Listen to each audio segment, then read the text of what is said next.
Aku cuma nak bagi tahu kau kebenaran yang sebenar pasal suami kiriman Miracle.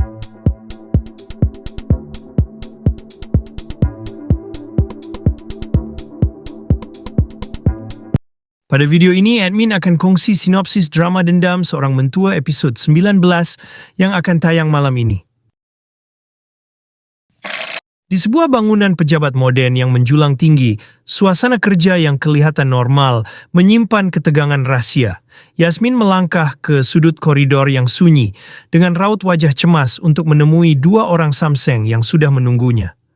Tanpa banyak bicara, Yasmin menghulurkan seikat wang tunai kepada salah seorang samseng berjaket kulit tersebut demi mengakhiri urusan dengan mereka secara tegas.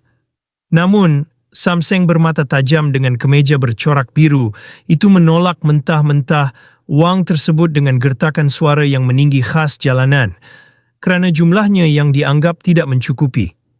Samseng itu mengingatkan bahawa rahsia masa lalu yang mereka tutup adalah masalah besar yang boleh menghancurkan reputasi Datuk Muzaffar dalam sekelip mata. Di sebalik pintu kaca tidak jauh dari situ, Herlina tanpa sengaja terdengar seluruh perbalahan itu sambil mengintai dengan teliti untuk merakam setiap perincian kepanikan Yasmin dan ancaman daripada kedua-dua samseng tersebut. Salah seorang samseng malah mengancam akan membongkar apa yang telah dilakukan oleh Datuk Muzaffar terhadap Sofia pada masa lalu kepada seluruh isi pejabat sekiranya tuntutan wang mereka tidak dipenuhi. Tidak lama selepas kedua-duanya pergi, Herlina memancing Yasmin berbual di ruang kerja dengan senyuman penuh makna mengenai pelaku yang telah membuatkan muka Yasmin lebam pada hari itu. Yasmin yang merasa terpojok cuba mengelak. Namun Herlina menahan lengannya dan membawanya ke kawasan kafe pejabat yang lebih privasi untuk bercakap empat mata. Di sana, Herlina secara berterus terang mendedahkan kad trufnya mengenai penglibatan bapa mentuanya, Datuk Muzaffar, dalam membayar samseng-samseng tersebut. Yasmin yang panik akhirnya pasrah dan menawarkan sejumlah wang untuk menutup mulut Herlina. Herlina pun tersenyum puas, memutar jarinya pada rambut, lalu menunjukkan dua jari sebagai tuntutan pemerasan baharu bernilai 2 kali ganda daripada apa yang dibayar oleh bapa mentuanya kepada samseng tersebut. Pada episod 19, cerita bermula daripada ketegangan yang berlaku di sebuah kawasan perumahan apabila Herlina dengan pakaian putihnya mendatangi Tiara dengan kemarahan yang besar. Melalui nada sinis dan merendah-rendahkan, Herlina mempersoalkan kelayakan Tiara untuk tinggal di kawasan tersebut sehingga memancing Tiara untuk menuduh Herlina berasa tersaingi dengan kekayaannya. Ketegangan memuncak apabila Herlina hilang kawalan emosi lalu menolak Tiara sehingga terjatuh ke lantai halaman rumah.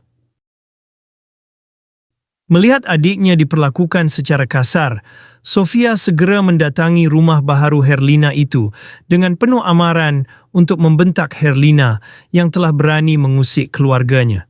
Herlina sebaliknya berpaling menuduh bahawa Tiara telah bersikap kurang ajar sekali. Gus mengancam Sofia untuk membawa adiknya pulang dan mengajarnya sopan santun sebelum insiden tersebut dilaporkan kepada pihak polis.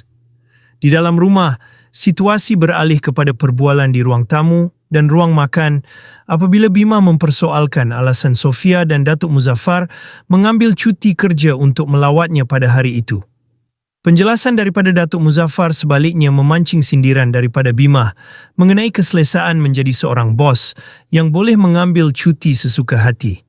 Suasana sindir-menyindir itu berterusan di meja makan apabila Bima mendesak agar mereka segera berpindah rumah mengikut arahan daripada menantunya selaku bos, demi mendapatkan kehidupan yang tenang, selamat dan damai tanpa sebarang kekacauan.